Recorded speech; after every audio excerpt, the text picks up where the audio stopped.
New restrictions are in effect today for both inbound and outbound visits and trips at long-term care homes. This is in an effort to contain the spread of the Omicron variant among some of the most vulnerable.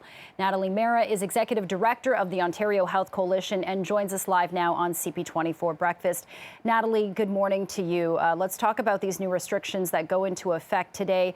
We know from Rod Phillips, long-term care minister, that this is an effort to prevent the community transmission of Omicron from entering these long-term care homes. But we know that residents have been isolated and hit hard during this pandemic. Do you think that this is a good idea? No, we want to keep the residents safe. We're the Ontario Health Coalition. We advocate for the public interest. But the truth is that long-term care residents have borne the brunt of the pandemic all the way through. They've died in larger numbers. They've been subject to arbitrary detention and lockdowns. And to see the province say it's okay for 10,000 people to gather for a sports game, but 75,000 long-term care residents, approximately in the province, are under lockdown. They can't leave overnight to see their families for potentially their last Christmas or their last Hanukkah,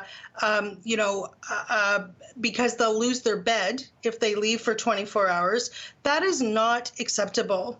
And arbitrary detention of long-term care residents should be the very last thing that happens, not the first. So we're very, very upset by this. Families are very upset. Mm-hmm. The homes are severely short-staffed. So, there's also an issue of care. People are arguing that their loved ones are safer at their houses temporarily while this wave crests, and then can go back into the homes. And they could not allow them back in until they test clear, until they test negative, and keep people safe. So there are other ways to do this. And Natalie, I want to talk about, since these restrictions are going into place today, if families want to get in touch with their loved ones, these residents in long-term care homes, how do they do it? I'm assuming that a lot of these elders don't have many iPads or iPhones. Are they able to do virtual visits? What's the situation like if they want to communicate with their loved ones regularly? Yeah, that's the problem, because they're so short-staffed, and the staffing levels really are at critical shortages. So if they can, Skype, or they can FaceTime with their loved ones with staff help, they can do that. But of course, there needs to be staff to provide them with the help to do that.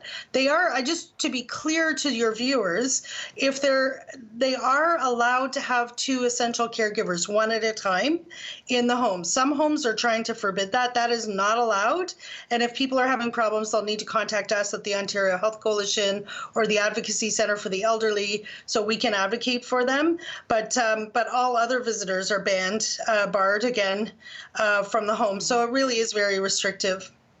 Yeah, and Natalie, do you know anything about the rollout of fourth doses? We know that a lot of these seniors in long-term care homes receive their booster shots back in the summer, in August, and that means they might be qualified to get their fourth doses. We're seeing the rollout of that in Israel. So is there any update on that situation? I don't have an update at this point. I think that the booster rollout has actually gone very well compared to the previous rollouts. So that's good. But no, I don't have an update on that. Sorry. Okay. And Natalie, very quickly, we don't know how long this pause will be for, right?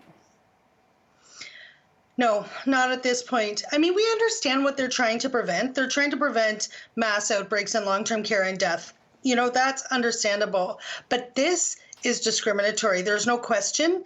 They're the only group in society facing this kind of level of bans, and at the same time allowing tens of thousands of people to gather, masked down around their chins, yelling and screaming. That is completely not fair.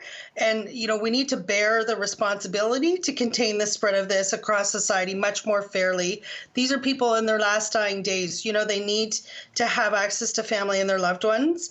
And this arbitrary detaining of them in this way just has to stop. Okay, Natalie Mehra with the Ontario Health Coalition, thank you for speaking with us this morning. Take care and Happy New Year.